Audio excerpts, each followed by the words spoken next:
Centric jaw relation records are an essential component of the materials submitted to the regional dental activity for the fabrication of various prosthodontic appliances. The proper preparation of these records is crucial to the final success of the appliances. When preparing centric jaw relation records, it is necessary to recognize that specific dentulous and edentulous situations dictate the use of specific record bases. These bases, in turn, dictate the appropriate methods to be employed as well as the types of materials to be used. In view of the special problems associated with receiving materials by mail, the RDA has designed specific packaging procedures. The RDA also highly recommends certain materials and methods for the preparation of centric jaw relation records.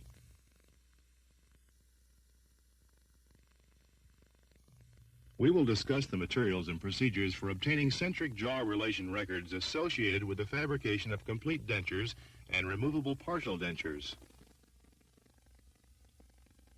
The records associated with fixed partial dentures are discussed in the second videotape in this series. When complete dentures are required, there are, of course, three basically different dentulous and edentulous situations that are possible. When both the maxillary and mandibular arches require complete dentures, it is suggested that autopolymer resin be used as the material for the record base and that either modeling plastic, plaster, or zinc oxide eugenol paste be used as a recording material. The base plates and wax rims are tried in the mouth to check for stability on the edentulous ridges. The maxillary rim is adjusted to meet the aesthetic requirements regarding anterior tooth position, and both rims are adjusted as needed according to the determined occluding vertical dimension. A vertical line should be cut into the maxillary wax rim to denote the midline and to act as a visual reference when the patient closes to the previously determined centric position. The patient is instructed to open and close several times to ensure that centric closure can be repeated. The maxillary wax rim is left intact except to cut several V-shaped notches in each side in the bicuspid first molar region. These notches will serve to index the recording material as the patient closes into it. The mandibular wax rim is cut away to a depth of 2 to 3 millimeters, except for a small section anteriorly, which will be the centric and vertical stop. This material is removed to provide adequate room for the recording material.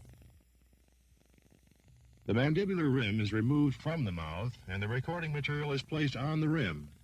It is then replaced in the mouth, and the patient is instructed to close and to remain in that position until the recording material has become set. Excess material is trimmed away with a sharp knife so that there will be nothing to falsely guide the patient back to that position when the rim is replaced in the mouth. If the record is not trimmed, the patient will easily be guided back to the previously recorded position, even though that position may not be correct. The trimmed record is put back into the mouth for verification. If the patient closes easily into the record without any deviation, it indicates that the patient can repeat the record and implies an accurate centric jaw relation record. The centric relation at the occlusal vertical dimension is recorded with the use of positive keys.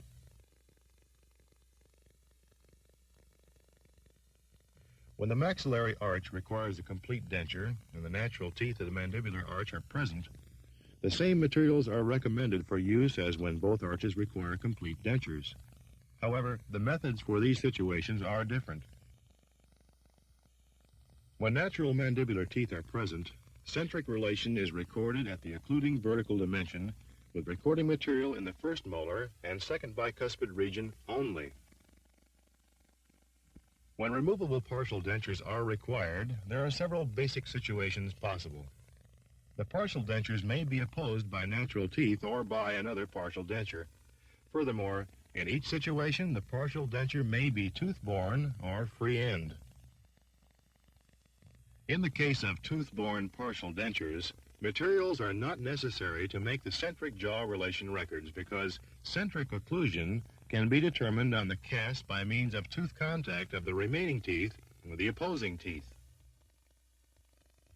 The centric occlusion should be recorded on the cast with 3 widely spaced vertical witness lines which are placed on the labial and buccal surfaces of the opposing teeth. For free-end partial dentures, either unilateral or bilateral, autopolymerizing resin should serve as the material for the record base. A removable partial denture framework can also serve as the recording base after it has been properly fitted to the mouth. Plaster or zinc oxide eugenol, which are both truly plastic in their liquid state, are recommended for the recording material. After the framework has been fitted to the mouth, acrylic bases with wax rims are attached. When the opposing arch is to be restored with a complete denture, centric relation and the occluding vertical dimension are determined according to the doctor's preferred method. We have used a small anterior stop made of modeling plastic to record this position. It is highly visible. The material sets hard and thus acts as a positive check when doing the subsequent steps. Several V-shaped wedges are cut into the maxillary wax rim in the bicuspid first molar areas. These wedges will make positive indices in the recording material. It is also advisable to place some mechanical retention on the lower rim to hold the recording material since neither plaster nor zinc oxide eugenol will adhere well to wax. The maxillary base plate is placed back into the mouth. The recording material is prepared, placed on the wax rims, and the framework is also placed in the mouth. Here we are using impression plaster. The patient is instructed to close until the lower anterior teeth have seated into the anterior centric stop. The doctor must observe carefully to ensure that this occurs smoothly without any deviation or deflection which might indicate that the patient is not closing correctly. The recording material is allowed to set completely. The appliance frame and record is removed from the mouth and carefully trimmed with a sharp knife. It is then returned to the mouth to verify accuracy. All of the procedures that we have discussed, as well as those which we will discuss in the second videotape in this series, have been designed to aid the RDA in fabricating the prosthodontic appliances that will meet our patients' needs.